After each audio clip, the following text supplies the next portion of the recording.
창세기 15장 1절에서 11절까지 말씀을 한 절씩 돌아가며 교독하겠습니다. 제가 1절을 먼저 읽겠습니다. 이후에 여호와의 말씀이 환상 중에 아브라함에게 임하여 이르시되 아브라함아 두려워하지 말라. 나는 내 방패요 너희 지극히 큰 상급이니라.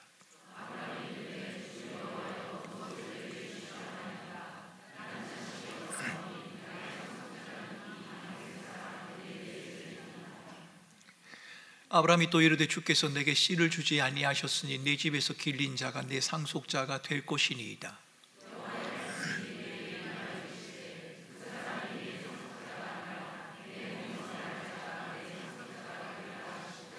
그를 이끌고 밖으로 나가 이르시되 하늘을 우러러 무뼈를 셀 수 있나 보라. 또 그에게 이르시되 내 자손이 이와 같으리라.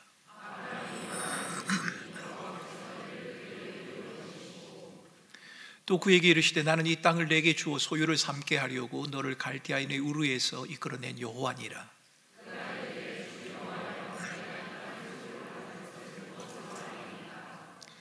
여호와께서 그에게 이르시되 나를 위하여 3년 된 암소와 3년 된 암염소와 3년 된 수양과 산비둘기와 집비둘기 새끼를 가져올지니라.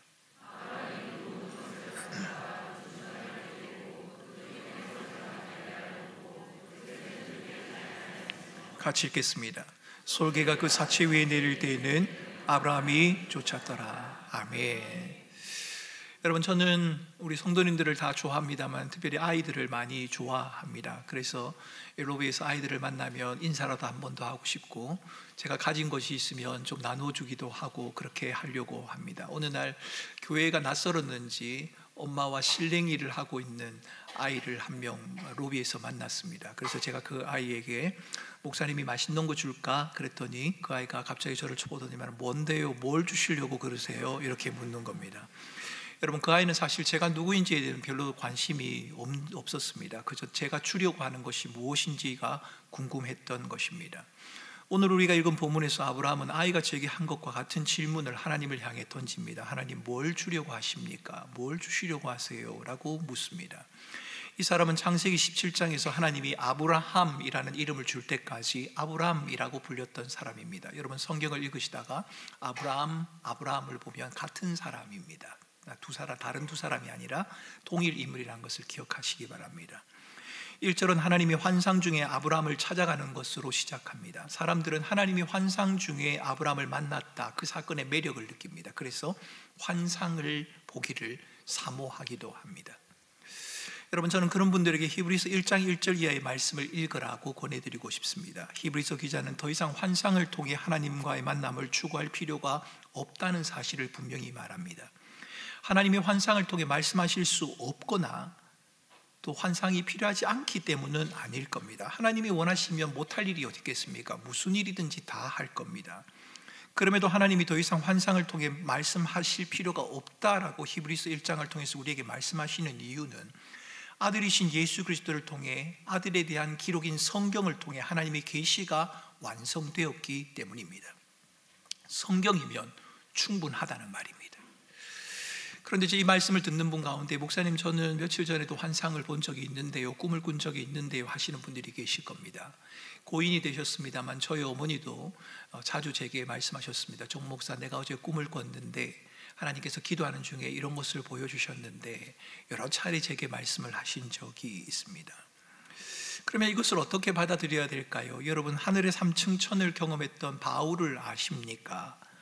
바울은 하늘의 3층천을 경험을 했습니다. 그런데 그것에 대해서 나는 아무 말도 하지 않겠다라고 성경에 기록을 합니다. 왜요? 하늘의 3층천을 경험했으면 오죽할 말이 많겠습니까? 그런데 말하지 않습니다. 왜 말하지 않는지에 대해서 성경은 이유를 밝히진 않습니다만 저는 한 3가지 정도의 이유를 생각해 볼 수 있을 것 같습니다. 먼저는 우리가 가지고 있는 언어나 표현의 한계가 있기 때문에 그럴 겁니다. 너무 신비하고 놀라운 것을 보면 말로 표현하기가 힘들다, 우리가 그렇게 말하지 않습니까? 세상에 있는 신비한 것을 보아도 그럴진데 하늘에 놀라운 것을 본 바울이 어떻게 그것을 다 표현할 수 있겠습니까? 그래서 아마 말하지 않았을 것 같다라는 생각이 듭니다.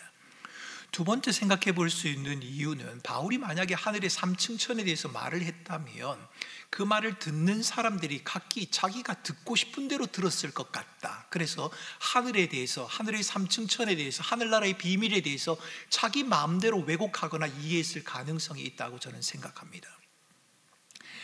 여러분, 수년 전에 죽었다가 깨어난 사람들의 이야기가 회자된 적이 있습니다. 책으로도 나오고 영상으로도 소개가 되었습니다. 천국을 경험했다는 겁니다.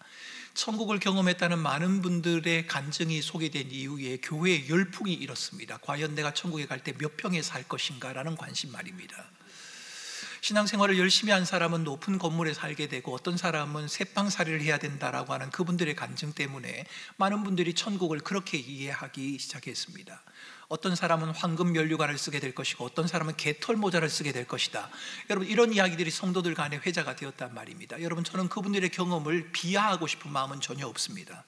아마 하나님을 향한 열정, 하나님께서 그분들에게 베푸신 은혜가 분명히 있을 겁니다. 그러나 그럼에도 불구하고 여러분, 그것이 하나님 나라를 드러낼 수 있는, 하나님의 나라의 내용을 다 담아낼 수 있는 표현은 아닐 겁니다. 그래서 여러분, 우리는 왜곡할 수 있다는 겁니다. 하늘이 신비한 것에 대해서 듣고 나면 그 사실에 대해서 내가 생각하고 싶은 대로, 내가 받아들이고 싶은 대로 그것을 이해하고 해석을 하게 되는 겁니다. 바울이 말하지 않은 세 번째 이유는 뭘까? 만약 바울이 하늘의 삼층천에 대해서 자신의 제자들에게 말을 했다면 그 제자들은 다른 사람 앞에 가서 자기를 의시됐을 가능성이 큽니다. 너희들 하늘 삼층천 이야기 들어봤어? 나는 직접 들었어.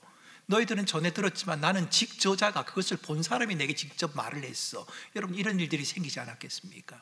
교회 안에서 논쟁이 생겼을 겁니다. 바울에게 직접 들은 사람과 간접적으로 들은 사람, 듣지 못한 사람들로 교회가 분열되어질 가능성이 있었을 겁니다. 이런 여러 가지 이유로 아마 바울은 하늘의 삼층천을 경험했고, 내가 할 말은 많지만 아무 말도 하지 않겠다라고 결정을 한 것 같습니다.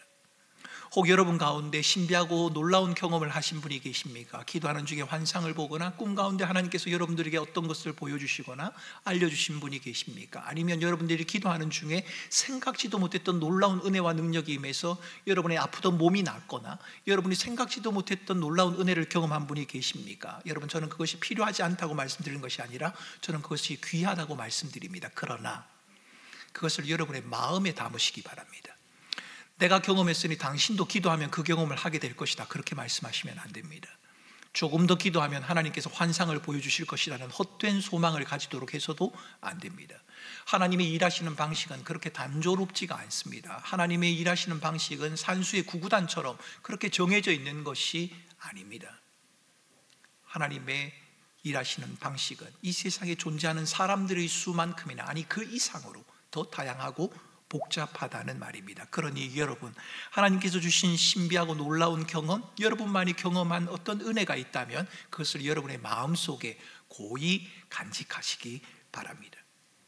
어쩌면 여러분이 경험한 신비한 체험이나 환상, 그것이 여러분의 신앙의 성숙이나 여러분의 경험의 안전한 지표가 될 수 없을 수도 있습니다. 자칫하면 신비한 경험이 여러분을 엉뚱한 길로 이끌어 가버릴 수도 있습니다. 이제 찾아오신 하나님을 향해 아브라함이 던진 질문의 내용으로 돌아가 보겠습니다. 주 여호와여, 내게 무엇을 주시려고 하십니까? 내게 주시려고 하는 게 도대체 뭡니까? 여러분, 꼬마아이가 제게 던진 질문과 내용은 같습니다. 그런데 그 좀 분위기가 좀 다른 것 같습니다. 단순한 호기심의 질문 같지는 않단 말입니다. 아브라함이 이렇게 말하고 있는 내게 뭘 주려고 하십니까? 이 말의 의미를 제대로 이해하기 위해서는 아브라함이 처했던 상황과 환경, 그 정황을 한번 살펴볼 필요가 있습니다. 아브라함과 조카 롯이 헤어졌습니다. 그런데 그 조카 롯의 길이 평탄하지가 않습니다. 메소포타미아 연합군들이 쳐들어왔고 많은 사람들이 포로로 끌려갔는데 롯과 롯의 가족도 포로로 끌려가 버렸습니다. 소돔성에 거주하는 대부분의 사람이 포로가 된 것입니다. 이 소식을 들었던 아브라함이 훈련된 군사를 이끌고 롯과 그의 일행을 건져냈습니다. 소돔을 치러 왔던 메소포타미아 연합군들과의 전쟁에서 승리하게 된 것입니다. 여러분, 이 상황을 보면 아브라함은 많은 것을 가지고 있다는 것을 우리는 짐작할 수 있습니다. 아브라함은 더 이상 창세기 12장에서 본토 친척 아비집을 떠나는 쓸쓸한 모습이 아닙니다. 아브라함이 어떻게 이렇게 강함과 부함을 누릴 수 있었을까? 성경은 그것을 정확하게 설명해 주지는 않습니다. 하지만 창세기 12장 16절을 보면 조그마한 단서를 찾아볼 수 있습니다. 애굽의 왕이 아브라함에게 양과 소와 노비와 암수 나귀와 낙타를 수여하는 장면이 나타납니다. 아브라함의 재산이 이것이 전부일까? 아니면 다른 방법으로 부가 더해졌을까? 그것은 잘 모르겠습니다. 그러나 분명한 사실은 하나님이 그것을 더하셨다는 겁니다. 여러분, 저는 우리 교인들이 부자가 되기를 원합니다. 아무도 아멘 안 하십니까?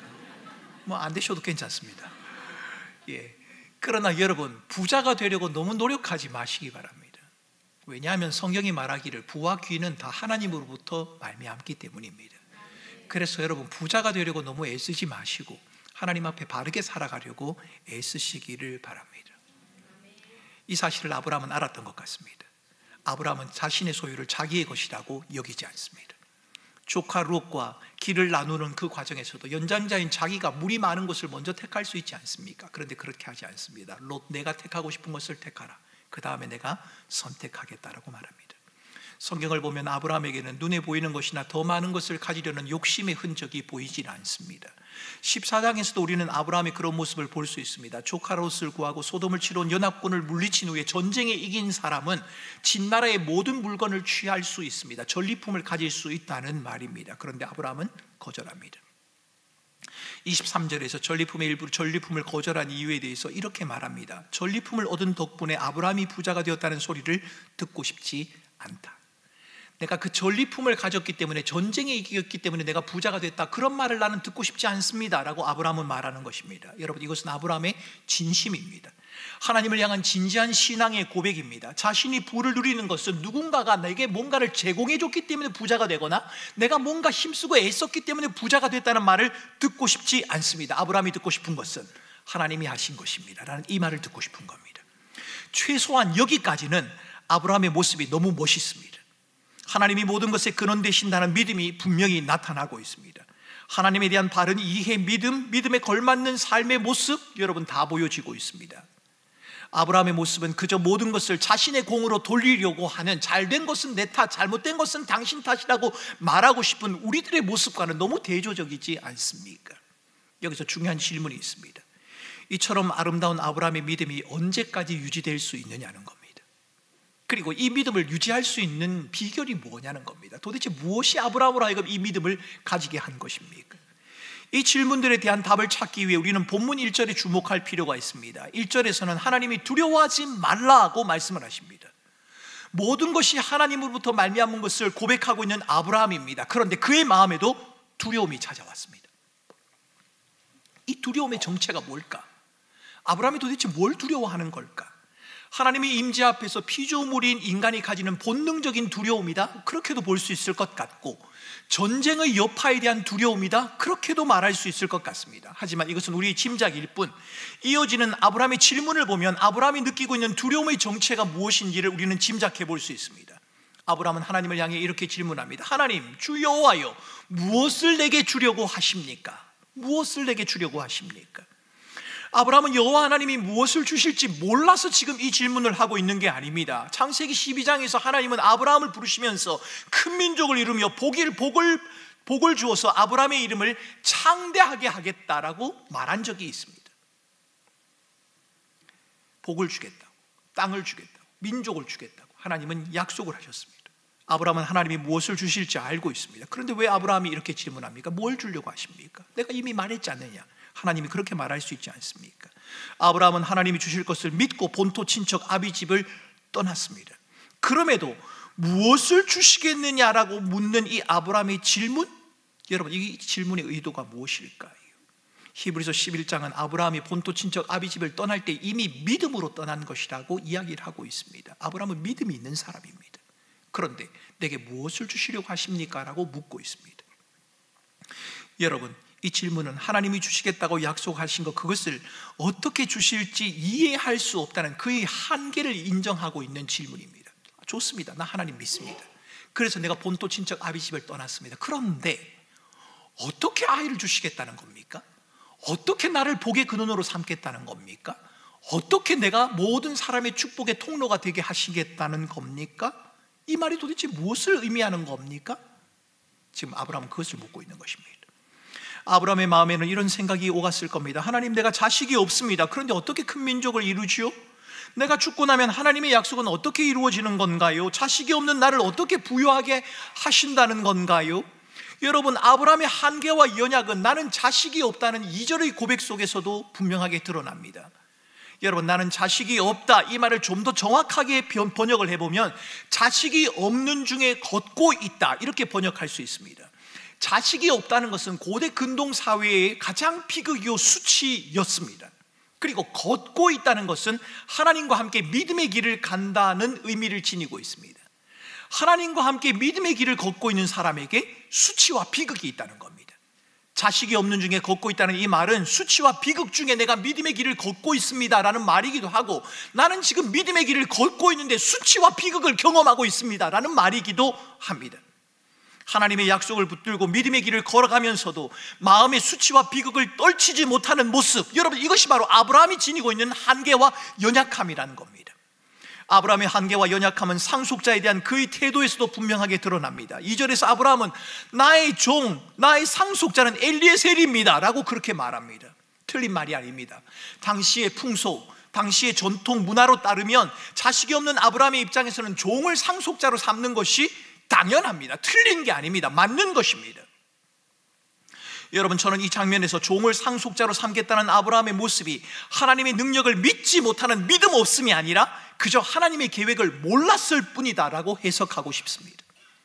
믿기는 믿는데, 하나님도 믿고 하나님이 약속하신 것도 믿는데 그것을 어떻게 이루실는지를 내가 잘 이해하지 못하겠습니다 라고 하는, 하나님의 일하심에 대해서 이해할 수 없는, 하나님의 계획을 모르는 아브라함의 모습이 오늘 본문 가운데 묘사되고 있다는 겁니다.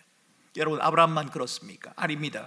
예수님이 들판에서 제자들에게 배고픈 백성을 먹이라고 명한 적이 있습니다. 그런데 제자들은 사람들의 머릿수를 헤아렸고 돈을 계산했습니다. 제자들이 할 수 있는 것은 거기까지였습니다. 저는 지금 아브라함과 제자들이 잘못되었다거나 믿음이 없었다고 비난하려고 하는 것이 아닙니다. 그들이 생각한 그 방법이 하나님의 계획이 아니었다는 것을 말씀드리려고 하는 겁니다. 그들은 모두 하나님의 계획을 몰랐고 하나님의 약속 앞에서 인간의 연약과 한계, 부족함을 명확하게 드러내고 있는 것입니다. 여러분, 우리도 마찬가지입니다. 우리도 하나님을 믿습니다. 하나님의 능력을 믿습니다. 약속하신 하나님의 신실하심도 믿습니다. 그런데 불안합니다. 그런데 두렵습니다. 그런데 마음의 의문이 찾아옵니다. 그래서 때로는 아브라함처럼 내 종이 나의 상속자가 될 것입니다 라고 외치며 내 생각과 뜻을 하나님 앞에 내세우기도 합니다. 하나님의 계획을 모르는 한계와 연약함 때문입니다. 많은 분이 믿음 생활 가운데 경험하는 인간의 약함, 연약, 부족함은 무익한 것이다 라고 생각하는 것 같습니다. 내가 연약함을 느끼거나 내가 넘어지거나 실패하거나 부족함을 느끼는 것, 한계를 느끼는 것은 믿음 없음의 결과이기 때문에 그것은 다른 사람들에게 표가 나서도 안 되고 그것은 부정하거나 피해야 한다고 성도들이 생각하는 것 같습니다. 연약함, 부족, 한계, 이것은 극복하고 넘어서야 하는 것이지 내게 머물러 있어서는 안 되는 것이라고 사람들은 생각하는 것 같단 말입니다. 그러나 성경을 보면 믿음이란 연약과 부족, 한계를 넘어서는 상태를 말하는 것이 아니라 오히려 자신의 한계와 연약함을 인정하고 강하신 하나님의 은혜를 붙드는 것에서 시작된다고 우리에게 가르칩니다. 성경은 신앙의 성숙이란 우리가 더 강해지는 것이 아니라 점점 더 자신의 연약함을 인정하고 하나님을 의지하는 삶으로 나아가는 것이라고 우리에게 말하고 있습니다. 고린도후서 12장 9절에서 내 능력이 약한 데서 온전하여 짐이라 라고 말한 것처럼 연약함을 인정하는 것이 하나님의 능력이 온전히 역사하는 통로가 된다는 말입니다. 우리는 성경 속 인물들이 연약과 부족, 실패를 통해 하나님을 더 깊이 경험한 과정을 어렵지 않게 발견할 수 있습니다. 예수님을 부인했던 베드로와 제자들을 생각해 보십시오. 본문에서 자기 방법을 앞세우는 아브라함을 한번 보십시오. 아니요, 심지어는 죄를 범한 다윗조차도 어떤 모습으로 회복되는지를 보시란 말입니다. 성경은 그들의 연약과 한계, 실패가 끝이 아니라고 말합니다. 하나님과 더 깊이 연결되는 계기가 되었다고 우리에게 가르쳐주고 있습니다. 여러분, 오해하지 마십시오. 일부러 약하거나 일부러 약한 척하라는 말이 아닙니다. 연약과 한계를 핑계로 여러분들의 잘못을 정당화해도 괜찮다는 말이 아닙니다. 아브라함의 한계가 명확히 드러나고 그의 마음이 흔들리고 무너지는 중에도 하나님은 신실하게 일하시며 인간의 한계를 넘어서 역사하신다는 사실을 여러분들에게 말씀드리는 겁니다. 믿음이란 인간의 의지가 아니라 하나님의 신실함 위에서 세워지는 겁니다. 우리의 부족과 연약함 가운데서도 하나님이 여전히 우리를 붙드시고 인도하신다는 그 사실, 여러분, 우리가 신뢰해야 할 것은 우리의 능력이나 우리의 확신, 우리의 신념이 아니라 하나님이 신실하시다고 하는, 하나님이 역사하신다는 사실, 여러분, 그것을 여러분에게 강조하고 싶은 겁니다. 본문을 보십시오. 하나님은 무례하지 않으시면서도 연약과 한계를 마주한 아브라함을 다루어 가고 계십니다. 하나님은 연약과 한계에 직면한 아브라함의 믿음을 새롭게 하시고 그의 믿음을 강화하고 계십니다. 그리고 그의 전인격적인 인격을, 삶의 변화를 하나님은 이루어 가고 계십니다. 어떻게 그것을 알 수 있습니까? 여호와를 믿으니 여호와께서 이를 그의 의로 여기시고라는 6절 말씀이 이 사실을 분명하게 말해줍니다. 여러분, 이 말씀은 아브라함이 믿음이 좋았기 때문에 하나님이 너는 의롭다라고 하는 그런 말이 아닙니다.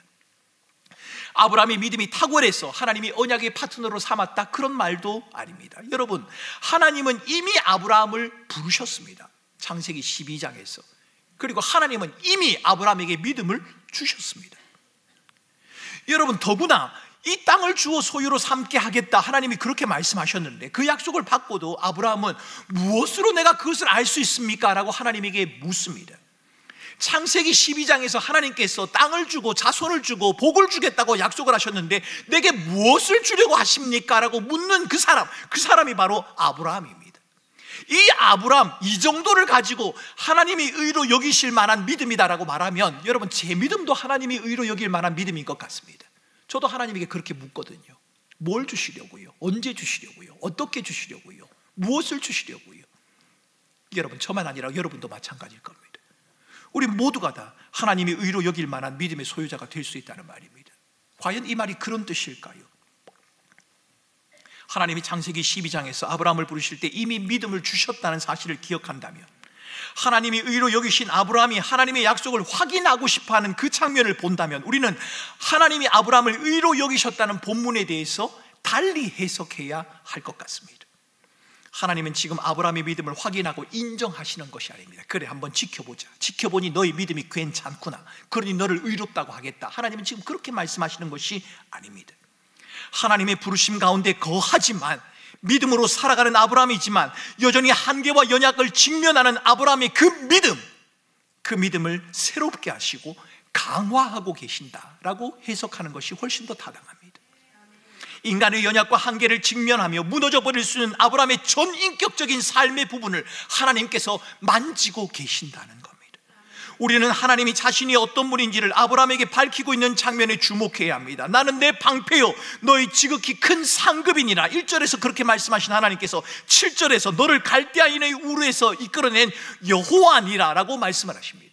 하나님은 아브라함을 만져가기 위해서, 아브라함의 믿음을 새롭게 하고 아브라함이 무너져가는 그 믿음을 강화하기 위해서 새로운 프로그램이나 새로운 훈련을 제시하신 것이 아닙니다. 새로운 방법이나 비교를 요구하고 나타내신 것도 아닙니다. 하나님은 거저 아브라함에게 자신이 누구인지, 하나님이 누구이신지를 말씀하실 뿐입니다. 아브라함은 하나님에게 뭘 주시려고 하십니까? 라고 묻는데 하나님은 내가 하나님이다 라고 답을 하고 계신 겁니다. 여러분, 우리도 매일같이 하나님을 향해 무엇을 주실지를 묻습니다. 우리 삶을 유지하기 위해 필요한 것이 이것이 있는데 하나님은 도대체 무엇을 언제 주실지를 묻습니다. 부족한 경우가 되면 더 다급해서 하나님에게 무엇을 주시려고 하십니까? 언제 주시려고 하십니까? 어떻게 주시려고 하십니까? 라고 하나님에게 묻습니다. 그리고 하나님이 내게 뭘 주시면 내가 잘 믿어보겠다고 하나님과 거래를 하기도 합니다. 하지만 여러분, 이것은 바른 질문이 아닙니다. 하나님이 우리가 원하는 대로 주시면 우리가 잘 믿을 수 있습니까? 여러분, 장담하실 수 있습니까? 여러분, 저는 목회를 하면서 여러 성도들을 만날 때마다 원하고 바라는 것이 삶에 이루어진 분들을 볼 때마다 참 기쁨을 누립니다. 그런데 참 아쉬운 것은 원하고 바라는 것이 이루어진 그것이 더 크고 비중이 있을 때마다 그분들이 하나님 앞에 더 가까이 가기보다는 하나님으로부터 더 멀어지는 경우가 더 많더라는 겁니다. 원하는 걸 가졌는데 하나님이 주셨다고 하는데, 그런데 그들의 삶이 하나님 앞으로 더 나가지를 못하더라는 겁니다. 우리는 신약에서 예수님의 은혜를 입고도 예수님을 찾지 않고 떠난 사람들을 수도 없이 찾아볼 수 있습니다. 여러분, 제 말을 오해하지 말기 바랍니다. 저는 하나님이 우리의 원하는 바를 절대로 들어주지 않을 것이다, 그것을 말씀드리는 게 아닙니다. 우리가 원하는 바를 하나님께 구해서도 안 된다, 그것을 말씀드리는 것도 아닙니다. 우리는 우리의 원하는 바를 하나님께 구할 수 있고 구해야 합니다. 하나님이 하시고자 하신다면 우리에게 주지 못할 것이 아무것도 없을 것입니다. 그러나 기억하십시오. 우리의 원하는 바가 주어지는 것, 그것이 우리의 믿음을 새롭게 하거나 그것이 우리의 믿음을 강하게 하는 것이 아니라는 겁니다. 인간의 욕망은 본래적으로 하나님이 주신 것이 맞습니다. 그러나 타락한 이후로 우리의 욕망은 왜곡되어져 버렸고, 그로 인해서 인간의 욕망은 자주 부정적인 방향으로, 옳지 못한 방향으로 흘러갑니다. 인간의 욕망은 마치 채워지지 않는 호수와 같다, 틀린 말이 아닌 것 같습니다. 타락한 인간의 욕망은 자칫 하나님보다 자신을 우선시하는 방향으로 흘러갈 위험성이 있습니다. 이 사실을 누구보다 잘 아시는 하나님은 자기 백성들에게 여호와 하나님이 누구신지에 대해서 자주 말씀하셨습니다. 내가 여호와 하나님이니라. 내가 여호와 하나님이라. 내가 너희를 인도한 여호와 하나님이니라. 내가 너를 부른 여호와 하나님이니라. 하나님은 하나님을 아는 것, 하나님을 바르게 아는 것이 우선이라고 우리에게 말씀하고 계십니다. 하나님을 안다는 것은 지적인 동의를 넘어 신뢰의 단계를 포함합니다. 여러분, 설교를 시작하면서 말씀드렸던 아이, 제게 뭘 주시려고요? 라고 묻던 아이가 드디어 5층 목양실에 들어왔습니다. 목양실에 무엇이 있는지를 알고 그 아이가 들어온 게 아닙니다. 여러분, 그 아이를 목양실에 들어올 수 있게 한 것은 그 어머니와 그 어머니의 말 때문이었습니다. 그 어머니가 그 아이에게 이렇게 말했습니다. 너희 목사님 알잖아, 유튜브에서 자주 본 유튜브 목사님이야. 여러분, 주일학교 아이들은 저를 유튜브 목사라고 그렇게 부릅니다. 자주 볼 일이 없어서 그런 것 같습니다. 이 유튜브 목사님은 거짓말을 할 줄 몰라, 엄마가 그렇게 말했습니다. 그 어머니는 저를 잘 모르시는 것 같습니다. 저도 거짓말에서 자유롭지 않은 사람인데 말입니다. 그 말을 듣자 그 아이는 엄마와 엄마의 말을 신뢰했고, 눈에 보이지 않는, 눈에 손에 잡히지도 않는 맛있는 것이 있다는 그 믿음을 가지고 제 목양실로 들어선 겁니다. 유튜브 목사님은 거짓말하지 않는다는 그 말을 믿고 저를 신뢰하며 목양실을 따라 들어오는 모험을 감행하게 된 겁니다. 엄마의 말을 듣고 엄마와 목사인 저를 신뢰해서 목양실로 들어온 아이의 모습, 여러분, 이것은 우리에게 믿음이 무엇인지를 가르쳐주는 것 같습니다. 믿음은 하나님으로부터 무엇인가를 받을 수 있다는 기대, 그 기대의 충족이 아닙니다.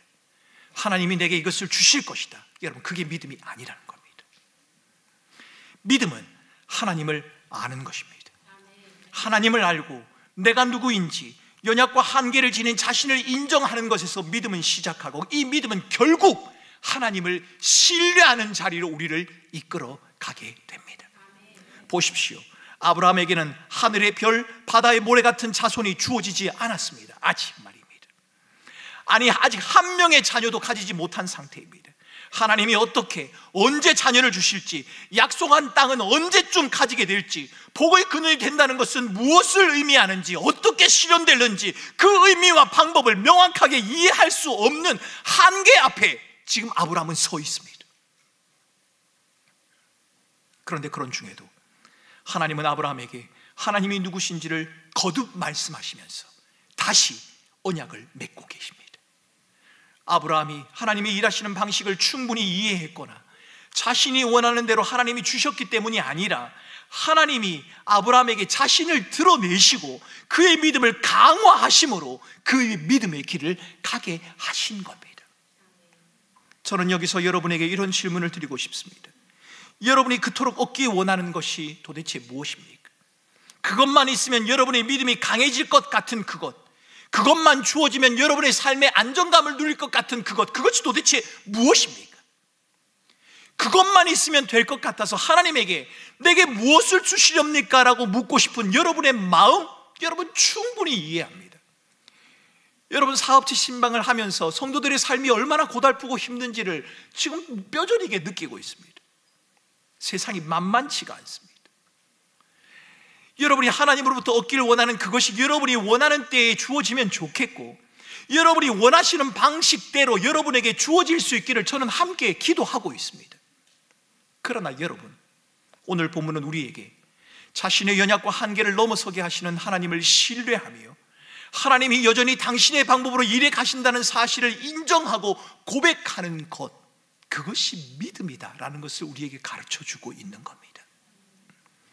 엄마의 말을 신뢰하고 엄마의 손에 이끌려서 제 방을 찾은 아이처럼 그분의 말씀을 신뢰하고 그분의 말씀에 이끌려서 한 걸음 한 걸음 발걸음을 옮겨 놓는 것, 그것이 믿음이라고 지금 성경은 우리에게 말하고 있는 겁니다. 때론 하나님의 의도와 그 계획을 다 알 수는 없지만, 그렇지만 거기에 하나님의 다스림과 계획이 있다는 것을 인정하며 살아가는 것, 여러분, 그게 바로 믿음이란 겁니다. 우리의 연약과 부족, 한계, 아니요 심지어는 우리의 무능과 죄악에도 불구하고 하나님은 떠나신 게 아닙니다. 여전히 우리의 삶은 하나님의 주권 안에 있으며, 하나님은 우리의 힘이 되시고 하나님은 우리의 소망이 되시며, 그 하나님을 신뢰하고 살아가는 우리의 걸음을 성경은 믿음의 걸음이다, 이렇게 말해주고 있는 겁니다. 그러므로 살아가는 성도 여러분, 지금 처한 답답한 현실에서, 그것이 죄로 인한 것이든 억울하게 당한 일이든 도무지 이해할 수 없는 일이든, 그 가운데서도 하나님의 선하신 주권을 의지할 수 있기를 바랍니다.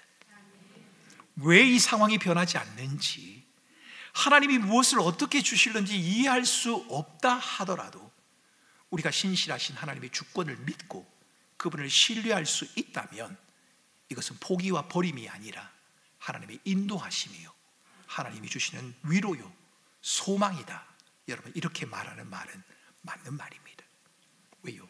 모든 것이 하나님의 손안에 있기 때문입니다. 사랑하는 성도 여러분, 연약과 흔들림, 한계에 부딪히는 여러분 자신을 너무 비난하지 마시기 바랍니다. 성경에도 보면 예수님께서 우리의 연약을 몸소 경험하셨고, 그러기에 그 연약을 공감하는 분이라고 그렇게 말씀하지 않으십니까? 그러니 여러분의 연약과 흔들림, 한계에 부딪힌 자신을 믿음 없는 자라고 너무 책망하고 여러분을 비난하지 말고, 도무지 감당할 수 없는 삶의 무게 앞에서 있는 연약한 우리에게 내가 여호와라, 두려워하지 말라, 꼭 그렇게 말씀하시는 그 하나님을 믿고 신뢰함으로 순종하는 삶을 계속해서 살아가시기 바랍니다. 하나님이 우리에게 믿음을 주셨고, 하나님이 그 믿음을 새롭게 하시며 그 믿음을 강하게 하실 것입니다. 그 하나님을 붙들고 이번 한 주간도 순종의 걸음을 살아가는 우리 꿈꾸는 교회 모든 성도들이 되실 수 있기를 주님의 이름으로 축원합니다. 사랑하는 성도 여러분, 우리가 신앙생활을 하면서 기도하고 기도 응답을 받고 여러분의 삶에 필요한 것들이 채워지고, 우리는 그것을 믿음이 있음이라고 배워왔고 그렇게 믿고 생활해 왔습니다. 여러분, 나쁘지 않습니다. 틀리지 않을 수도 있습니다. 그런데 여러분, 우리가 원하고 바라는 것을 가지는 그것이 믿음의 본질이 아닐 수 있습니다. 아니, 어쩌면 그것이 우리의 믿음을 더 강화하고 새롭게 하는 것이 아니라 그것이 우리로 하여금 하나님으로부터 더 멀어지게 만들 수도 있습니다.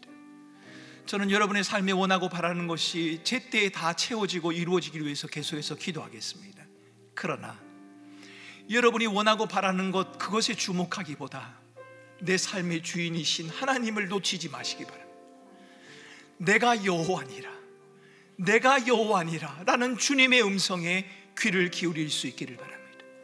삶이 고달프고 힘들고 이해할 수 없는 상황이 계속되어서 도대체 내가 살아낼 수 있을까라는 생각이 들 때, 내가 여호와니라, 내가 너를 불렀고 내가 너에게 믿음을 주었고 내가 너의 믿음을 새롭게 하고 내가 너를 강하게 할 것이다. 그러니 여러분, 강하려고 애를 쓰지 마시고 우리의 연약과 부족과 실패를 하나님 앞에 다 내려놓고, 주님, 나는 무능한 자요, 연약한 자요, 실패한 자입니다.